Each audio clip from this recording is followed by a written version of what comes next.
Alright guys, good morning no. Ayan, magkakape tayo rito sa Dagupan. Second day natin, second day dito natin ngayon. Ito, papasok tayo sa isang kapihan dito sa bahay ng nanay. Magkakape po tayo. Ayan guys, so kumain kami dito. Kubo, pansit.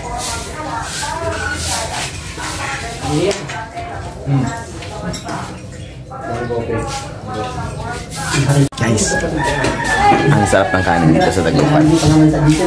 Ang sarap ng kanin. Sobrang sarap. Pakita niya po yung sarap ng kanin nila dito. So, kumain kami. Ito, ulam natin pakbet.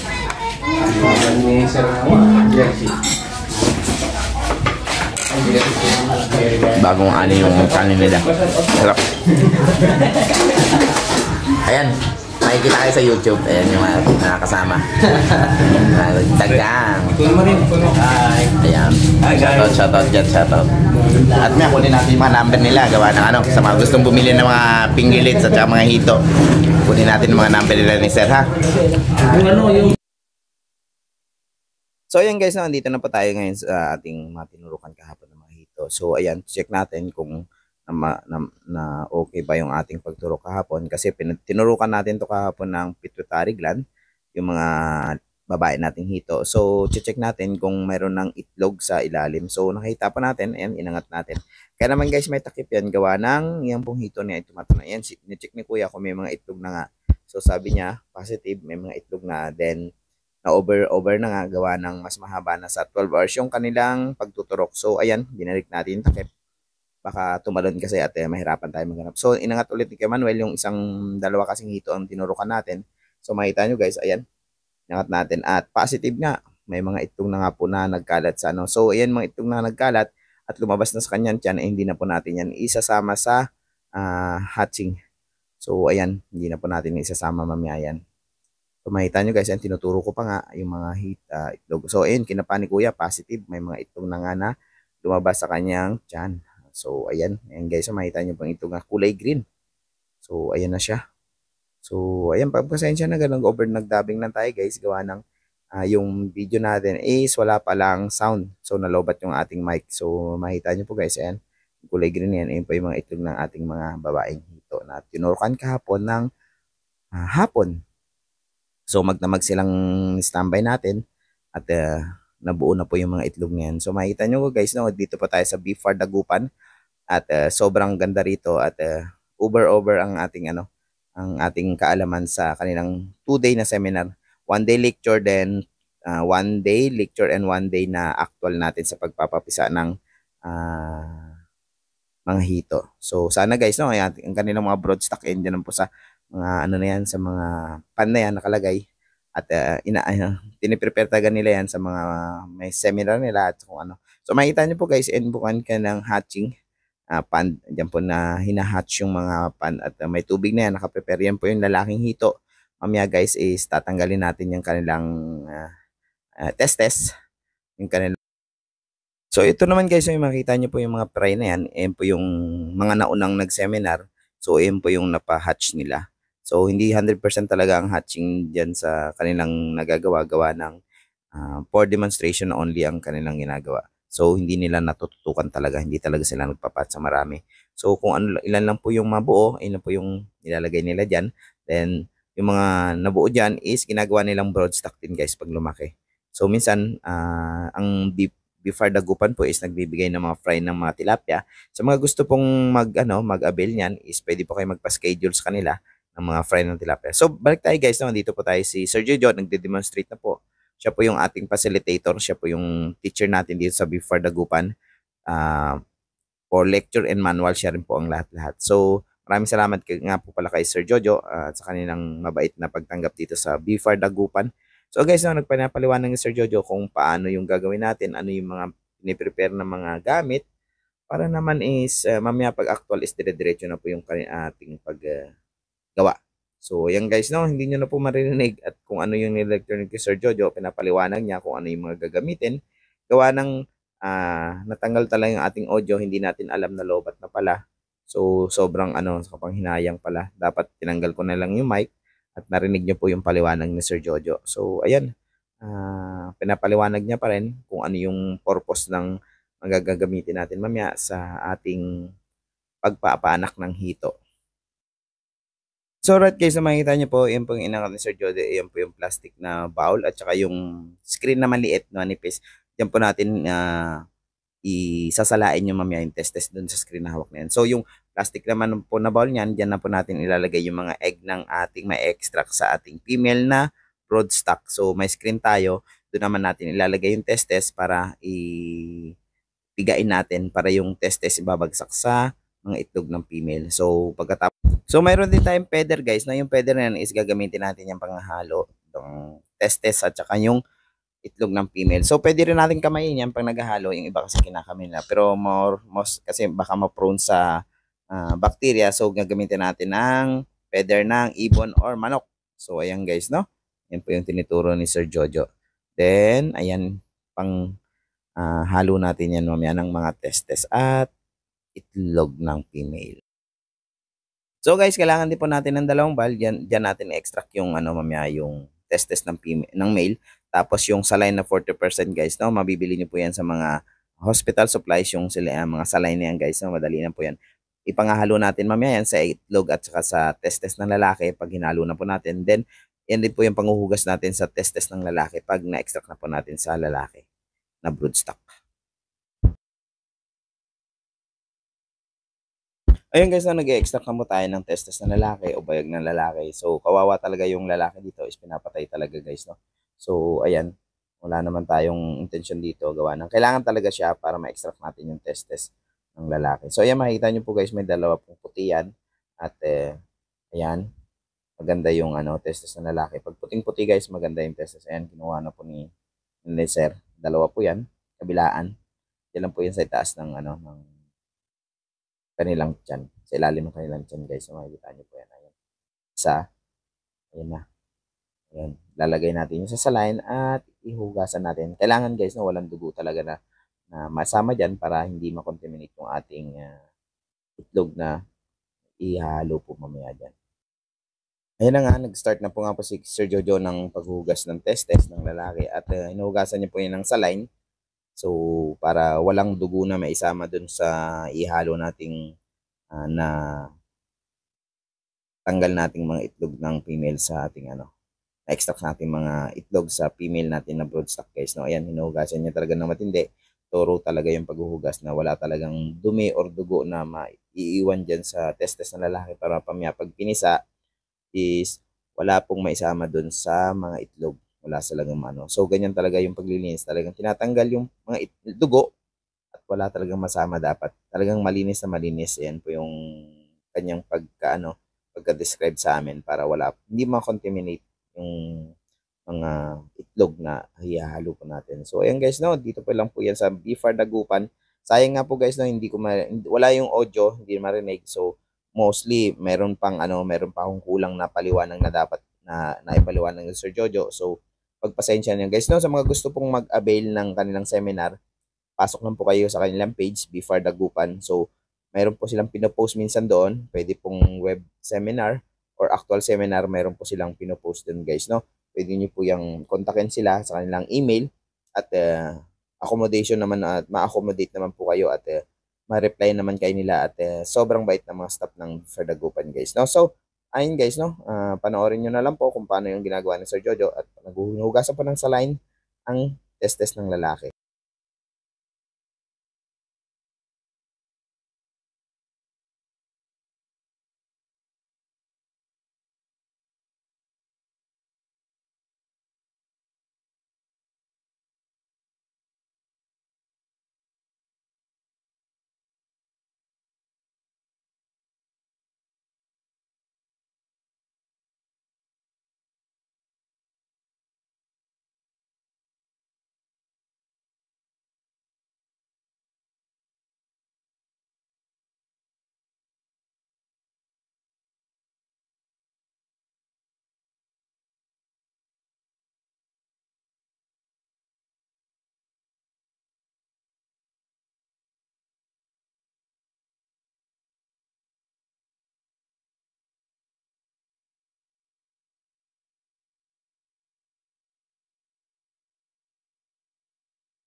So yun guys, no, yan na po yung lalaki nating buntis guys, no. Yan na po yung naturukan ng pituitary kahapon. So ayan, pag hawak guys, no, dapat may towel na mamasa-masa at hawakan yung hito ng tatakpan yung hito at para na rin yan guys, no, maiwasan yung pagkadulas ng hito. So pinapaliwanag ni Sir Jojo diyan, dapat dalawa yung maghahawak, isang sa puwetan at saka isa sa ulo.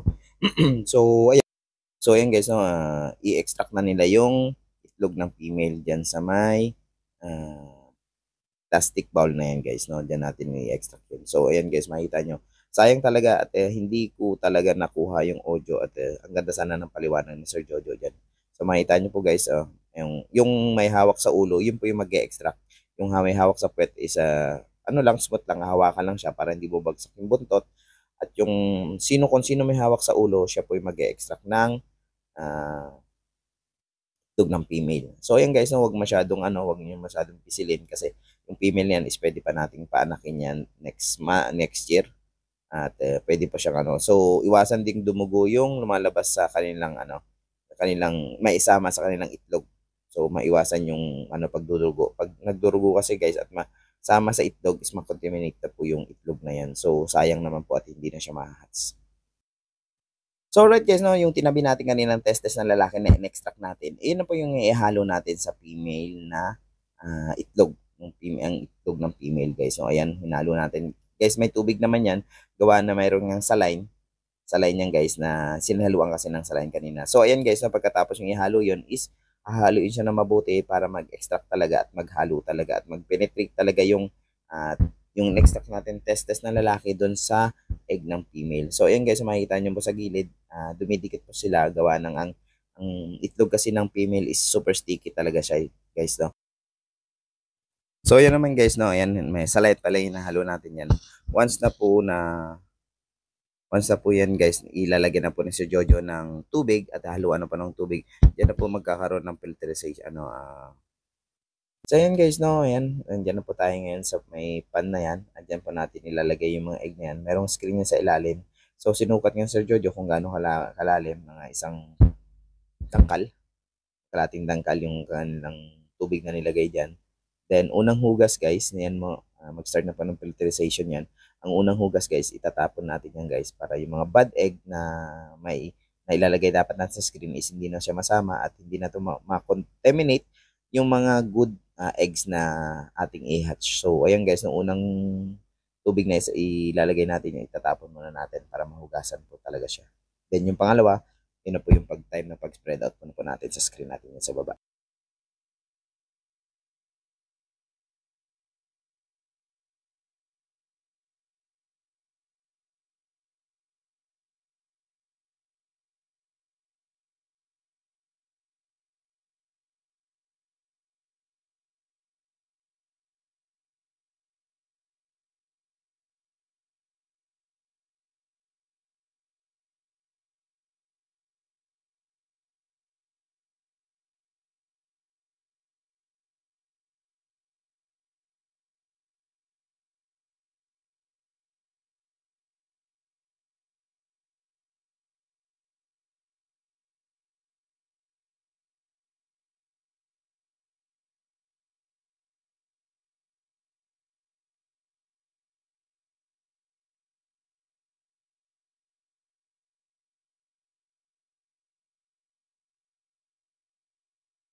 Saka mas malalim doon sir, ano? Okay, dahil and then slope po siya. So kung nasaan yung outlet nyo, yun yung pinakamababa. Okay? Then maglagay po kayo ng elbow doon sa pinaka-bottom. Yun po yung mag-hold. Huwag po purong siminto. Kasi nababasag po yun. So dapat elbow, tatabunan nyo lang po siya. Okay? And then laging sa sidings, both sides, dapat walang dito.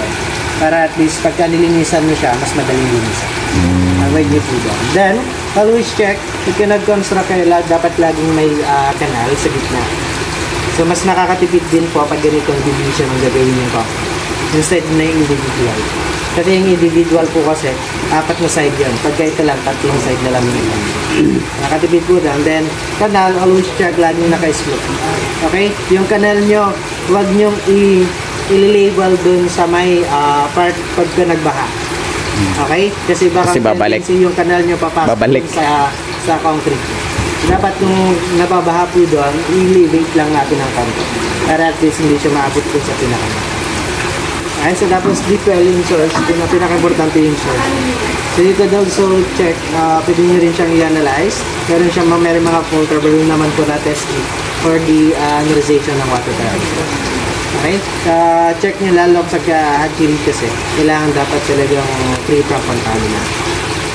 Pwede nyo siyang i-test. May mga test kit ka pH, any salinity sa meron dito. Pero okay lang ba hindi pinturahan? Yes po. Okay lang po kahit hindi. Basta make it sure lang po na pagka na-polish po siya smooth. Pero parang dilaw yung nakikita ko mostly. Mas madaling makita. Mas madaling visualize lang. Pero if you construct, mas better po na Wala madilim. sa seat deck, iba po sila ko. Ma'am, hindi pa po na ako nakayo. Pero ang septic ngayon is bago na siya. Mas Ino-construct okay na. lang pagka Look, kasi ano- kahit may pintura. Kasi pagka pininturahan ikaw, Kaya po tayo maganda nagpipintura tingnan. para at least makita po yung ano. Kung ano yung activity sa lalim. Diyan po. if ever bagong construct po, you can use the banana traps. Kaya pala. For 2 to 3 days. Pero at least pag-neutralize nyo lang pH level ng cement. Banana traps. Yes, banana traps. Check nyo lang. Kailangan marami po kayong tanim po na banana. Actually, yung mga pag-thread naman po dun sa beses lang. Ng beses. Sa beses lang. Pagka bagong construct. Para matanggal po sorry. yung acid ng Anong purpose ng banana? Banana trunks po, sir, yun po yung ibinababad po natin sa mga newly construct po na ating mga tangke para matanggal po yung acid 5 days mas better. Siya po Pagka yung mas matagal mas better. Depende po sa ano. minimum of 5 Pwede tubig lang siya, hayaan mo. Basta punuin nyo siya hanggang maximum. Ilang bed ka Kasi lahat ng construct nila, lahat ng tanin lang na nakapain. Sa akin kasi, sir, ito pinababad po natin. Tapos pasimingan na rin sa baby mo. Oo, pwede po yun. Diba sir, no? Hindi po na nakapagbuwag pa. Kasi hindi pwedeng clean. Hindi po, acetic sa kasi. Hindi siya pwedeng panyaglas. Mas pina-acid mo tuloy yung mountain. Ay, gano'n. Yes ba? Kami sir, chlorine. Nililis namin. Mas i-use mo. Oo. Kasi pinana-trunk siya sa pang-neutralize.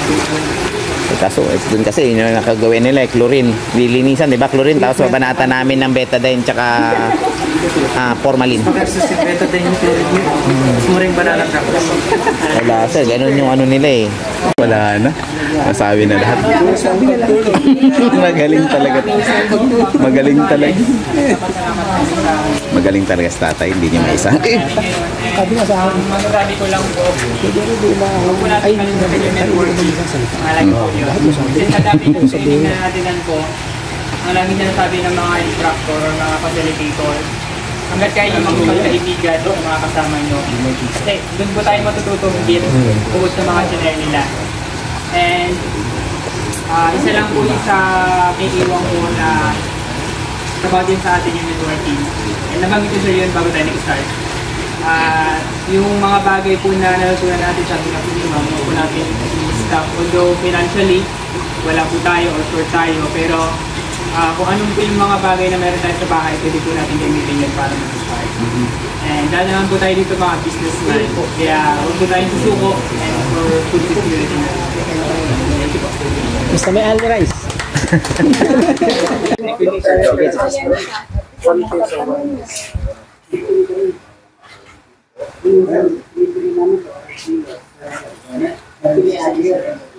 So, meron na po kayo economics po dyan. Alright guys, tapos na po yung ating seminar ngayong araw na to. So dito tayo sa BFAR Dagupan. So napaka-accumulating nila. So ito yung kaninang broodstock, yung lalaki, yung babae, kabila babae, dito yung lalaki. So ayun, ulang nga daw po doon. Then dito is tilapia nila. So ito yung tilapia nila. Hindi siya mainitan to. Napakababa ng tubig. Mahina lang yung tubig na binibigay. So ayan, uwi na tayo guys. Sobra.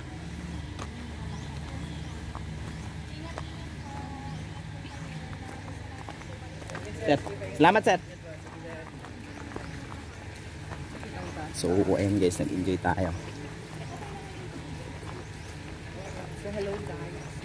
Ayan ang ating Hello kasama. guys, mag-subscribe po kayo sa kanya. Ayun no, talaga naman. Thank you, thank you. Ayun, sana yung si Sir.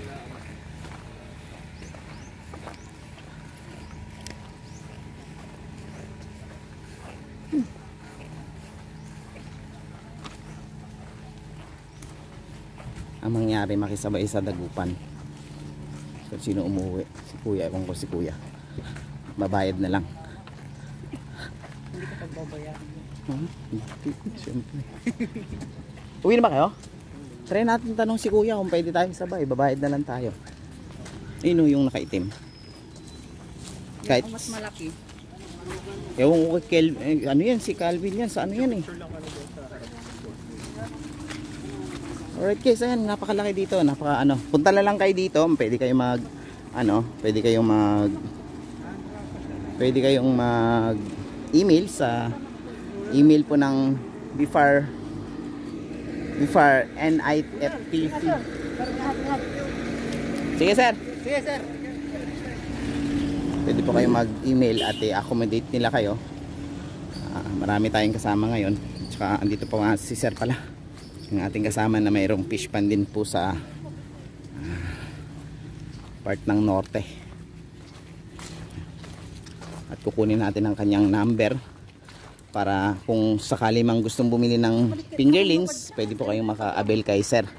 Ito po si sir, no? Ayan, kunin natin ang kanyang ayan, kunin natin ang kanyang number. Sige sir, ano muna? Kunin natin yung number mo. Para pag gusto nyo po mag-avail ng fingerlings, tsaka mga grow out dyan kay sir nyo pong legit natin kaibigan to. Pwede nyo mamasyal sa farm namin. Ayan. Mang Diego's Integrated Farm. Ayan. Pwede nyo kaming kontakin sa number na Number sir. 0927-4366195. So pwede nyo kaming kontakin dyan, or pwede nyo rin i-visit yung Facebook page namin, Mang Diego's Integrated Farm. Ayun. Located po doon sa Aswal, Pangasinan. Ayan guys, no, sa Aswal, Pangasinan, pag meron kayong time at mga malapit mga doon sa ating area na yan, pwede nyo po pasyalan yung kanilang farm. Welcome na welcome po kayo doon. Sabihin nyo lang po Jerry's Vlog at accommodate nila kayo. Ganyan kababait yung ating mga kaibigan doon. So ayan, sila po kami tapos na mag seminar, so uwi na po sila at maghahanap tayo ng kasabay para pasabay na lang ako kay sir siguro doon. Sige sir, paano? Hindi na kami pasok loob? Hindi na, nandito ang gawin. Sige, salamat. Diretso kami ng Nubisia may BSC kayo? Kukuha kami ng... Saan kayo? May BSC